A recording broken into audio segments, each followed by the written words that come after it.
Suppose एक question आता है और आपसे कहता है solve the following quadratic equation using quadratic formula, quadratic फार्मूले का यूज करते हुए।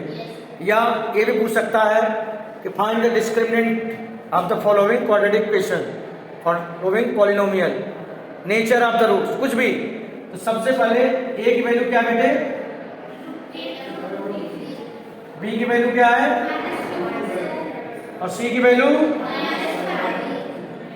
डिस्क्रिमिनेंट का फार्मूला -2² -4 8√3 -5√3 क्या गया, माइनस माइनस 4 5 जा 28 जा और √3 का √3 में करेंगे तो 4 क्या आ गया 484। डिस्क्रिमिनेंट पॉजिटिव आया है यानी इसके पास है real and unequal, real and unequal zeros है। तो अल्फा का फार्मूला क्या होता है,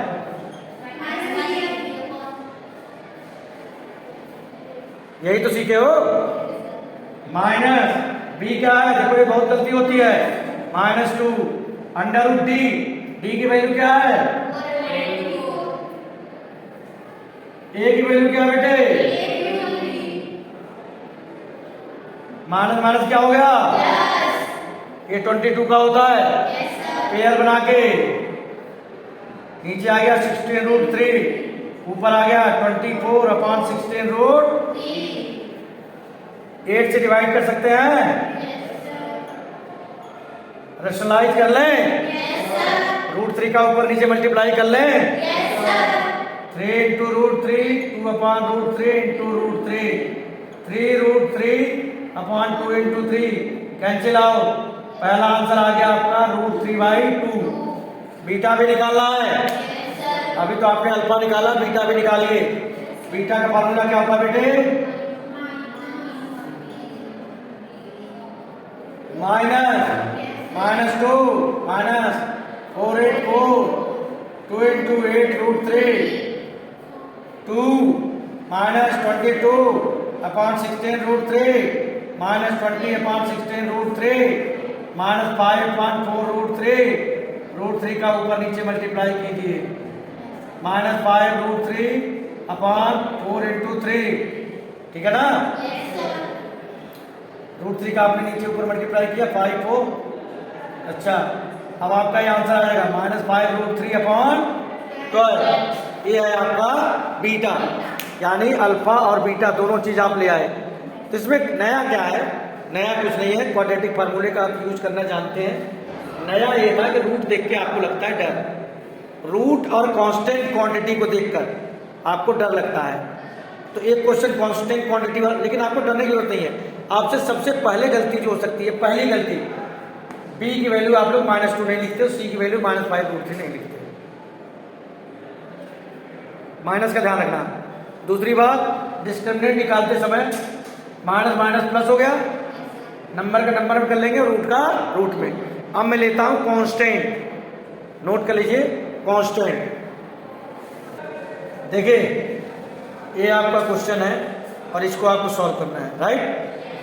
थोड़ी देर के लिए ए कैपिटल ए लिख देता हूं, x² plus capital B h plus c = 0।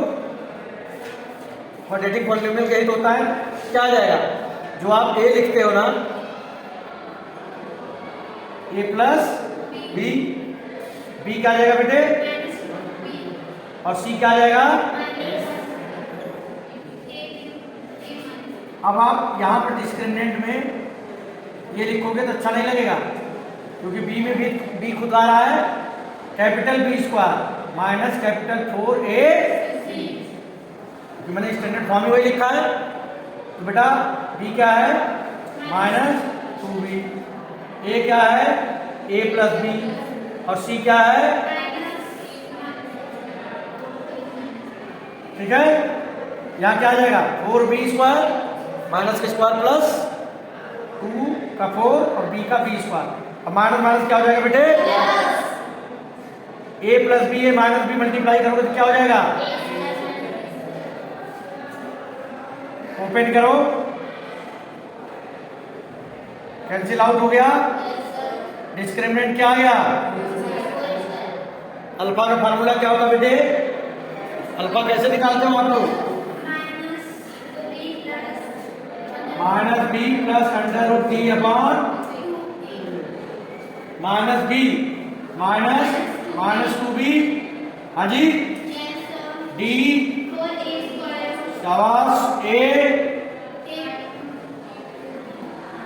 हाँ जी, 2b, ये बाहर आगे क्या हो जाएगा? ऊपर कुछ कॉमन आ रहा है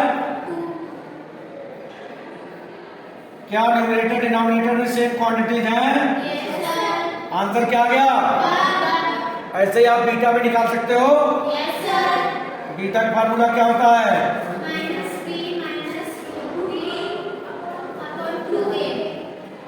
अब आप कहोगे सर आपने यहाँ स्मॉल बी क्यों नहीं लिखा? अगर मैं लिखता small b is equal to minus 2b तो ये कौन सी बात है? बी स्मॉल बी के फॉर्म में है, मैंने इसलिए। अब कोई बच्चा कहे कि सर मैं इस क्वाड्रेटिक इक्वेशन को ऐसे नहीं लिख सकता क्या? P x square plus Q x plus r is equal to 0, ये भी तो स्टैंडर्ड फॉर्म है भाई। और इसके अकॉर्डिंग सर मेरा डिस्क्रिमिनेंट आएगा क्यू स्क्वायर माइनस 4pr। ये तो आपको जानकारी होनी चाहिए ना। सही करा बच्चा। अब देखिए माइनस बी की वैल्यू क्या है? माइनस 2b, ठीक है।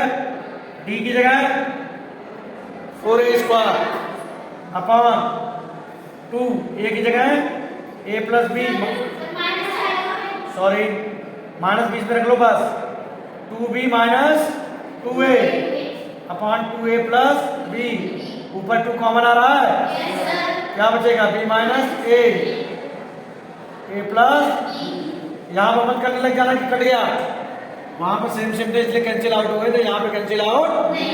और यही आपके 2 आंसर हैं। समझ में आ गया? तो कांस्टेंट क्वांटिटीज को देखकर आप डरे ना। आपको बताया गया है standard form A X square plus B X plus C होता है।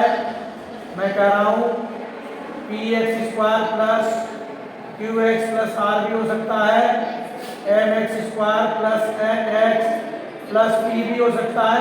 क्या फर्क पड़ता है इससे?